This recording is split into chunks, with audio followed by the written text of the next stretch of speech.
Hai Sobat PUPR, kembali bersama dengan saya Saskia dalam program Ruang Bincang. Tentunya akan mengajak Anda melihat lebih dekat info seputar program dan juga mitra Kementerian Pekerjaan Umum dan Perumahan Rakyat.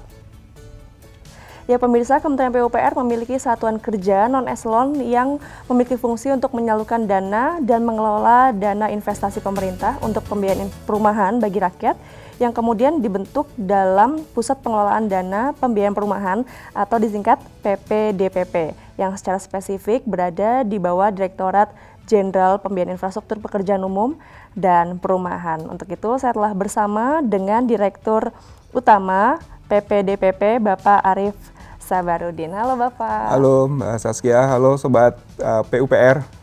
Gimana kabarnya Pak Arief, sehat Pak? Alhamdulillah, ya dalam kondisi COVID gini kita tetap bisa jalan ya berkat pertolongan dari yang di atas tentunya gitu ya dengan menghadirkan teknologi IT tentunya. Wah, luar biasa sekali. Ya Pak Arief, kita dalam ruang bincang episode ini kita ingin berbincang-bincang nih Pak terkait dengan program di PPDPP. Tentunya pemirsa ruang bincang ingin mengenal lebih dalam Pak tentang program-program di PPDPP ini sendiri. Apa saja sih Pak program-program dan juga tugas dan fungsi dari PPDPP itu sendiri? Oke, menarik ya Mbak Saskia ya. Jadi kadang-kadang kita melihat PPDPP ini seolah-olah hanya menyalurkan saja FLPP ya, bantuan fasilitas likuiditas pembiayaan perumahan gitu ya.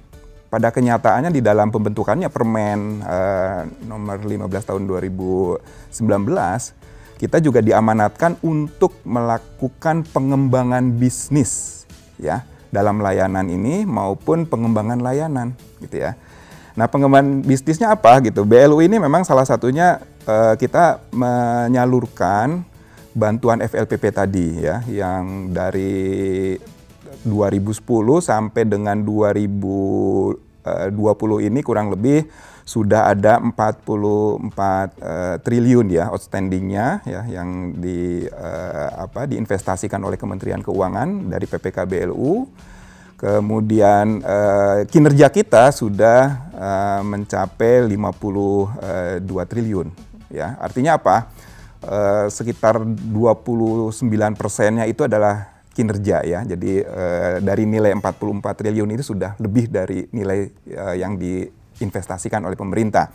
Dan insya Allah di 2021 kita dapat amanat juga sekitar 16,62 triliun. Artinya ini adalah nilai-nilai yang akan kita kelola untuk fasilitas likuiditas bantuan pembiayaan perumahan yang ditujukan untuk MBR. Nah sekarang pertanyaannya MBR-nya yang mana? Gitu ya.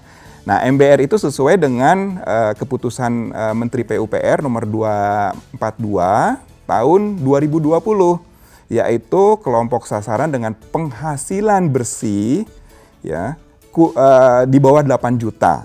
Kecuali Papua ya 8,5. Papua termasuk dan Papua Barat itu 8,5 juta penghasilan MBR-nya. Nah, jadi untuk masyarakat dengan penghasilan MBR ini bisa mendapatkan fasilitas FLPP, bantuan FLPP ya.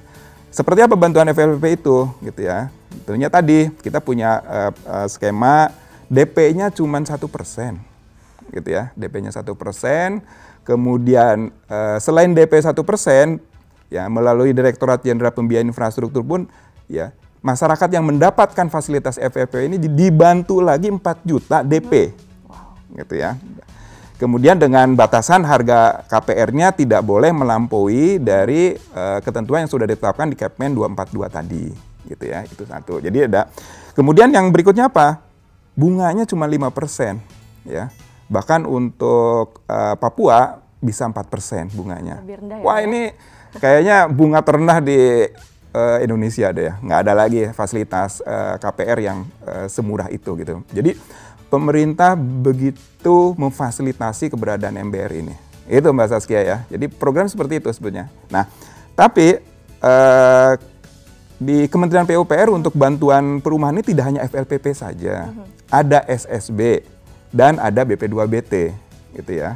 Jadi SSB itu selisih subsidi bunga gitu.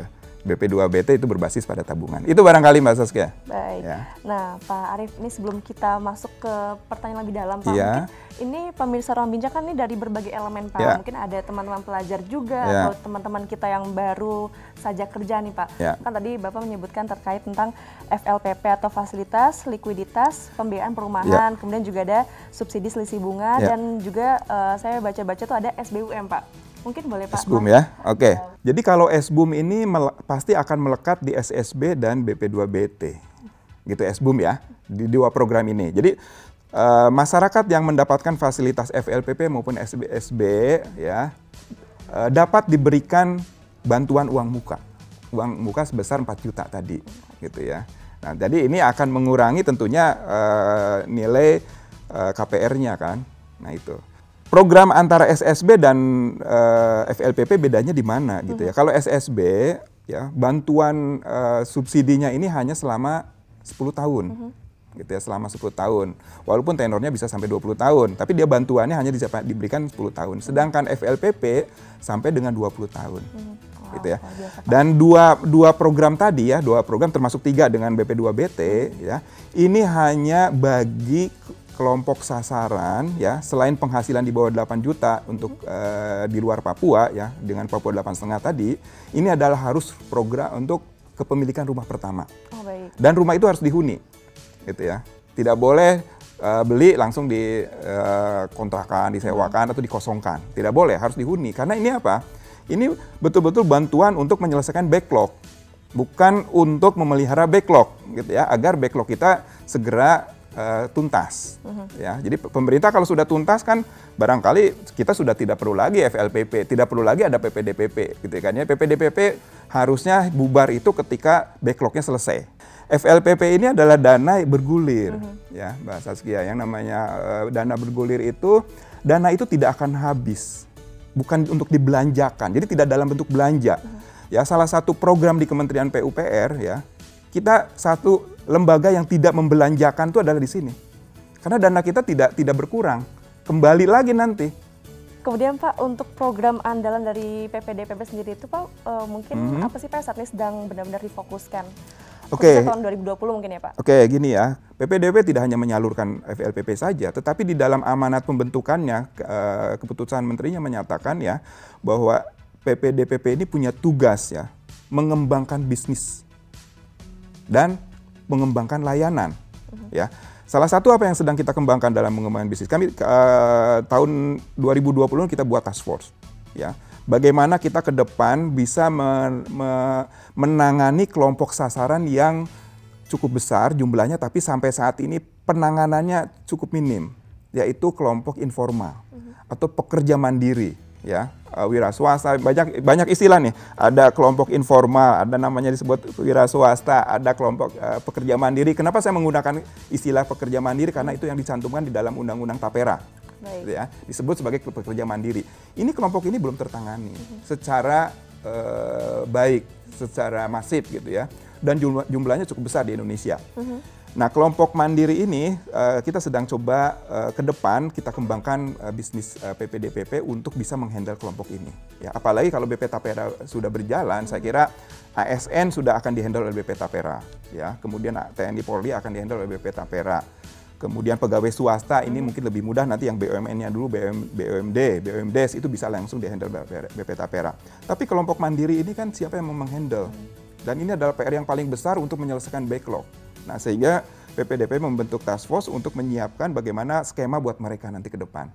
Ya, itu satu. Kemudian dalam fungsi yang kedua, ya, yang terkait dengan pengembangan layanan, PPDPP juga mengembangkan dari sisi IT-nya.